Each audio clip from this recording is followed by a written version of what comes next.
Jai Shri Ram. This is a wonderful shloka from the Subhashitas. Amantram aksharo nasti, nasti moolam anaushadham. Ayogya purusha nasti, ayogya purusho nasti, yojakas tatra durlabha. That means there exists no letter which cannot be transformed into a mantra. That means every letter has the potency to be a mantra. Manaye trayati iti mantra. Mantra means something that relieves the distress of the mind. Nasti moolam anaushudham. There is no tree, no root that cannot be used for some medicinal purpose. And no human, no individual who is useless. What is to be noticed is people do not know how to use all the above.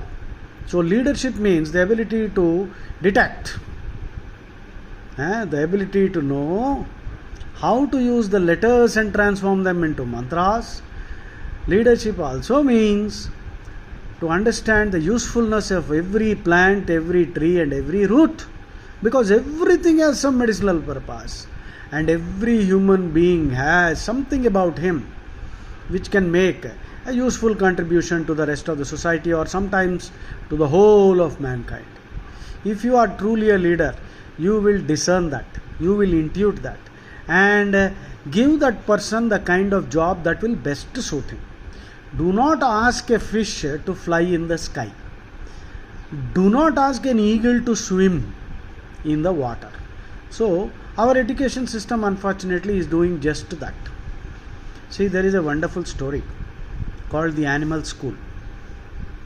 Once I believe all the animals in the forest decided that they too should have a university, and all the animals got together, just like humans have a university. The animals got together, the bear, the lion, all of them. There was a big syllabus committee. The lion gave one paper, how to catch deer, theory and practical.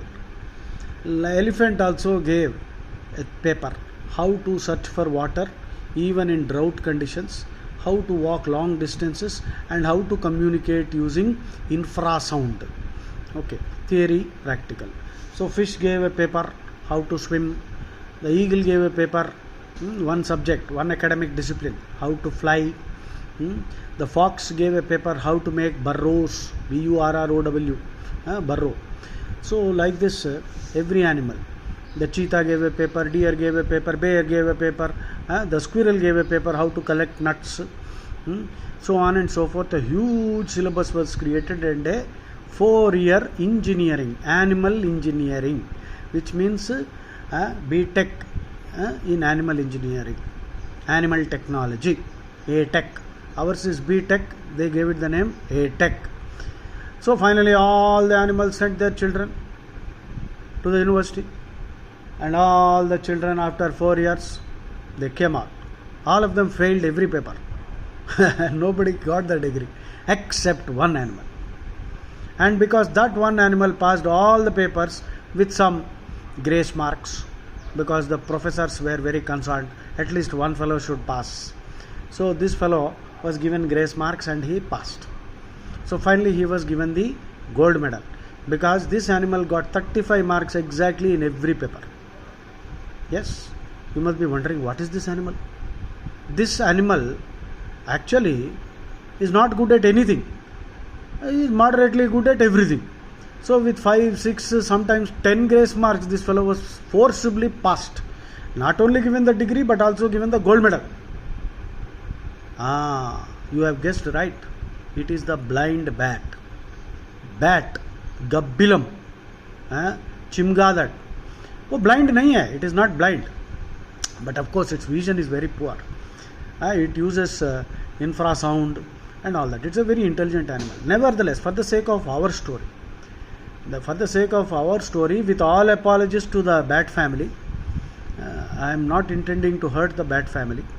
With all apologies to the bat family, the message here is our education system is giving gold medals to bats. That means a fellow who is moderately good in everything and who has to be pushed. Instead of making champion fishes, champion lions, champion squirrels, we are producing mediocre bats. So this is why we are backward as a nation.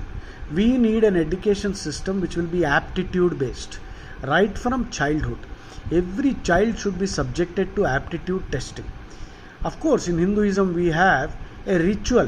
When a baby is about to able to crawl, we conduct a small ritual where the baby, where a pen, a Bhagavad Gita, a sword and other things are placed, and the baby crawls and it will catch hold of something, and then we jump in joy and say something that this fellow will become a great fighter, or he will become a great cook if there is some vegetable there, or he will become a great Kathavachak because if he touches the Bhagavad Gita, or if he touches the pen we will say he will become a great writer. This is a very crude aptitude testing. This is not truly scientific. So what we need to do in schools is to test the aptitude. It should be an open classroom. In America they do have it. In America they also have gifted education programs. In our, you see, there are many children who are so prodigious in their learning. Prodigy, Prodigy. Prodigy means a child who at a very young age is very learned. In fact, he is so learned and so rapid in learning that he is far ahead of his teachers. So if you put that fellow in a normal classroom, he will become an antisocial element, because he already knows what the teacher knows, and in fact he knows more than the teacher. In America they have a gifted education program, wherein every such gifted child is assigned to a professor. So the learning is individually paced, because the learning trajectory of such a child is so fast and completely different from normal children. If they are not given the right kind of education, they will become antisocial elements. They will harm society, or they will become mentally degenerated. They will suffer from severe mental dysfunctionalities. In India we have the double promotion system, which is a useless system. So our children, our kulamu, jati, varna, gotram, all these are extremely scientific. People born in different kulams have different genetic aptitudes. So everyone should be given a different school. A gurukula should be established, re-established. Our gurukulas were doing exactly that. That is why India was a Vishwaguru at that time, and nearly 30% of the world GDP was with India by around from 1100 to 1700, according to Angus Madison, a great American economist who researched. Angus Madison. Madison Square is there in New York. So this man said from 1100 to 1700, India's GDP to the world contribution was about 30%, and China was also 30%. Now our GDP contribution is less than 1%. Why? Because we have this stupid Macaulay education system. We are making Macaulay Putras. Hindus have forgotten their glory. Ask a Hindu a simple question about Ramayana or Mahabharata, he doesn't know. This is the state of the Macaulay Putras. This education system has ruined entire generations. It is high time that Modi ji and Yogi ji and our Shah ji and Nadda ji, all these great leaders, I hope they also listen to my small lamentation, and someday we will re-establish our gurukulas, or at least ensure that our education system is based on aptitudes, and not teach children nonsensical things which are of no use. For example, I am a Brahmin, and I was unfortunately taught mathematics. Of course, some Brahmins are very good at mathematics. So I was repeatedly tortured by my math teachers. I was good at languages, but nobody taught me languages. I worked as a cook, and for nearly 20 years of my life I wasted being a cook. I was in the wrong profession. It took me 20 years to realize, thanks to my father-in-law who directed my life, who told me you are in the wrong profession.